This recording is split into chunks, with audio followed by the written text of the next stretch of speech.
ژێرخان یاخود ژێرزەمین بەشێکی بەرچاو لە هاوڵاتیانی هەرێمی کوردستان لە سەرەتای سەدەی 19ەمەوە تا سەرەتای ساڵانی 2000ەکانیش لە کاتی دروستکردنی خانووەکانیان ژێرخانیشیان بۆ دروست دەکرد. بەڵام هاوڵاتیانی هەڵەبجە مێژوویەکی تاڵیان لەگەڵ ژێرخان هەیە.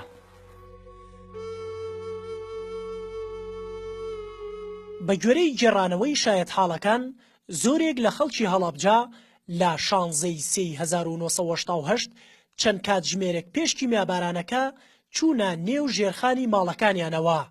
تەنانەت هەر ماڵێکی ژێرخانی نەبوایە دەچووە ژێرخانی یەکێک لە ماڵە دراوسەکانی بۆ ئەوەی خۆیان بپارێزن لە فیشەک و بۆمب و ساڕوخ. بەڵام بە گوێرەی زانستی فیزیایی ئەو مادە کیمیایی بەسەر هەڵەبجەدا ڕژێررا بەردەوام بەرەو شوێنە نزمەکان دادەبەزی. بۆیە بەشێکی زۆر لە شەیدەکانی ئەو ڕۆژە لە ژێرخانەکاندا بوون. ژێرزەمین هەمیشە ترس و دڵەڕاوکێ و جەنگ و تۆپباران بینی من نەخاتەوە یادەوەریکی تاڵ لەگەڵ ژێرزەمینە هەیەوە. ئێستا کە من هاتوومەتە ئێرە فعلەن دنیایەک یادەوەری تاڵ و دنیایەک یادەوەری ناخۆشی کاتی جەنگ و ململانیەکان تەنانەت دوای ڕاپەڕینیش من لە کاتی شەڕی ناوخۆی هەر هەمان ئەم ژێرزەمینەمان بەکارهێناوە بۆ خۆپاراستن. ئەو ژێرخانانەی هەڵەبجە کە پێش کیمیابارانی ئەم شارە دروستکرا بوون تا ئێستاش مەترسی بوونی مادەی کیمیایی و مادەی ژاهراویان لێ دەکرێت کە بە گوێرەی ئەنجامی پشکنینی تیمێکی بەریتانی و تیمێکی وەزارەتی بەرگری و وەزارەتی ژینگەی عێراق کە 3 ساڵ پێش ئێستا بۆ 7 ژێرخانی هەڵەبجە کرابوو بە شێوەی زارەکی بوونی مادەی خەردەلیان بە خاوەن ماڵەکان ڕاگەیاند بوو.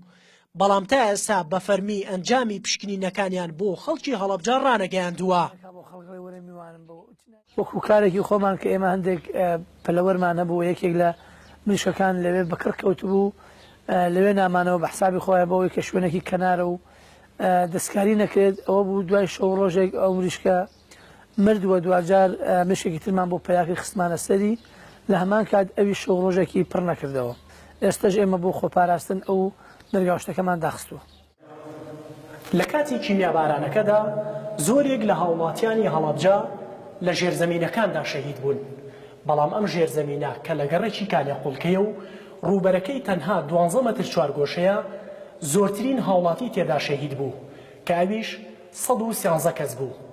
وریە حەمەکەریم NRT هەڵەبجە.